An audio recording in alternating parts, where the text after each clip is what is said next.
Did you know that there are two types of eaters? People who eat. If you just make sure you're understanding what I'm saying. There are two types of eaters. The first eater is basically a person says, all things taste good to me, therefore I will eat all things. Now, I want to let that sit on your mind for just a second or two. All things taste good to me, therefore I will eat all things. And the second one is, all things he has planned for me are good. Therefore, I will limit my eating to his foods and be satisfied with what he has given me. All right, so two types of eaters. Which one are you? All things taste good for me, therefore I will eat all things. Or all things he has planned for me are good. Therefore, I will limit my eating to what is necessary and be satisfied.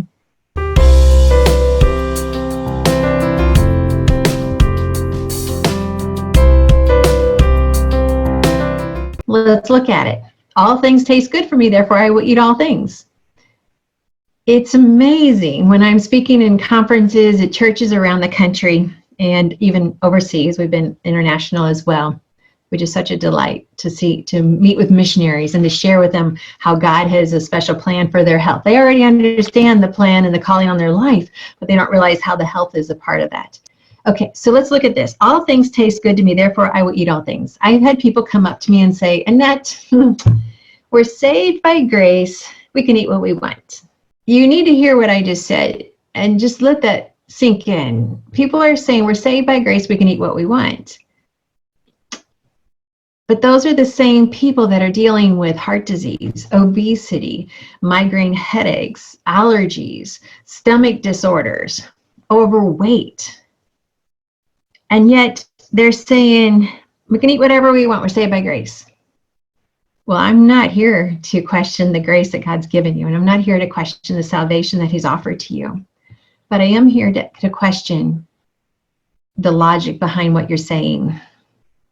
Because yes, we are saved by grace. But no, that does not give us the right to abuse the body, which is our temple of the Holy Spirit. And so if you were thinking that way, then I want you to rethink that.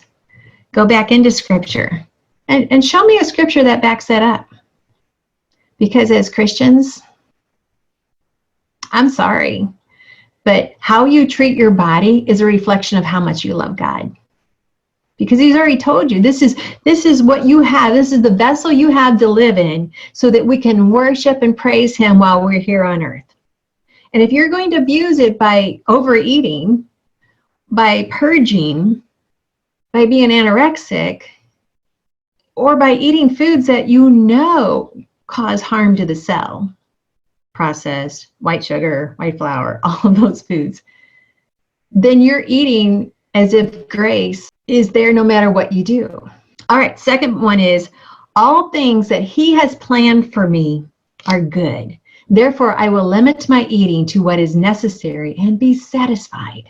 You know, you have Mr. Potato Head. Remember Mr. Potato Head when we were growing up? You have this potato, and then you can attach arms, you can attach a face to it, hats, and and different feet, and you can change its looks. Well, Mr. Potato, the core of that game, that toy, is supposed to be a potato. So food can never grow arms. Food can never grow arms and hug you. Food can never change its looks just to make you happy and make you smile. Okay, I know there's some chocolate dishes that make me smile, but that's not what I'm referring to here.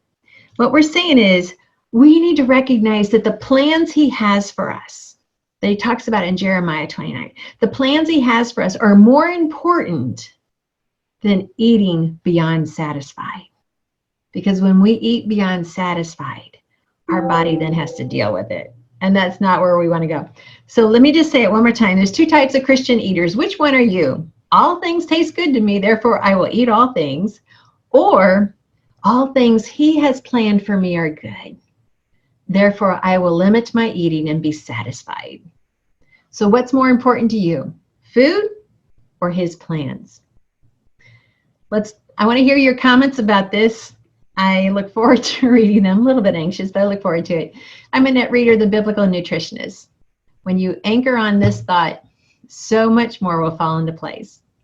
Thank you for joining me.